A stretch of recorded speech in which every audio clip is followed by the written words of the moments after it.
Assalamualaikum warahmatullahi wabarakatuh. Perkenalkan, saya Sri Rahayu dengan NIM 202401010104231.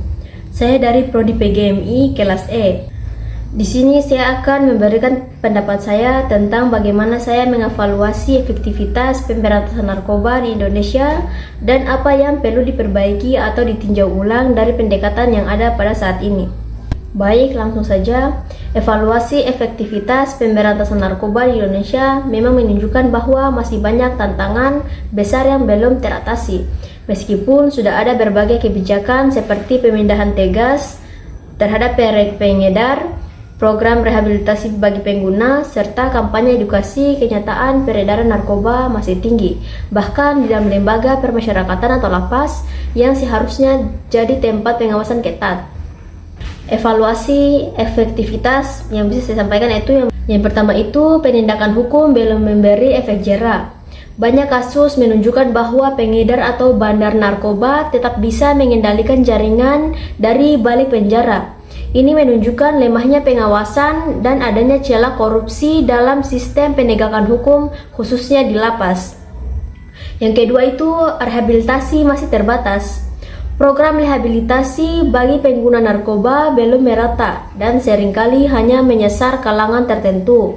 Selain itu, pendekatan sering terlalu medis tanpa memperhatikan aspek sosial, psikologis, dan ekonomi pengguna.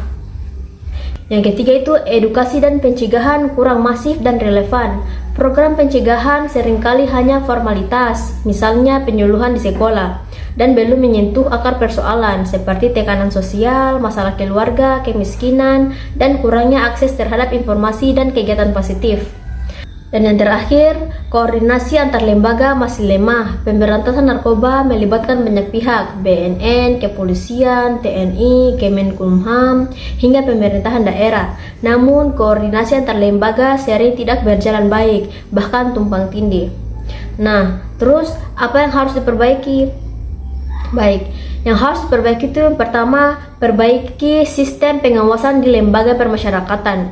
Gunakan teknologi seperti CCTV atau sistem blok sinyal HP dan lakukan audit secara berkala. Harus ada hukuman tegas bagi pengguna lapas yang terlibat pengedaran narkoba. Yang kedua itu dekati pengguna narkoba sebagai korban, bukan pelaku kriminal.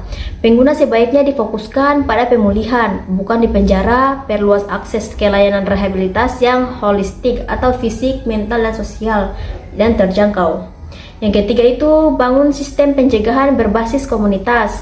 Libatkan tokoh masyarakat, sekolah, keluarga, dan pemuda dalam program pencegahan yang berbasis budaya lokal dan kontekstual. Yang keempat, tingkatkan transparansi dan akuntabilitas penegakan hukum. Penguatan sistem hukum harus dibarengi dengan pemberantasan praktik, suap, atau gratifikasi, terutama dalam kasus narkoba.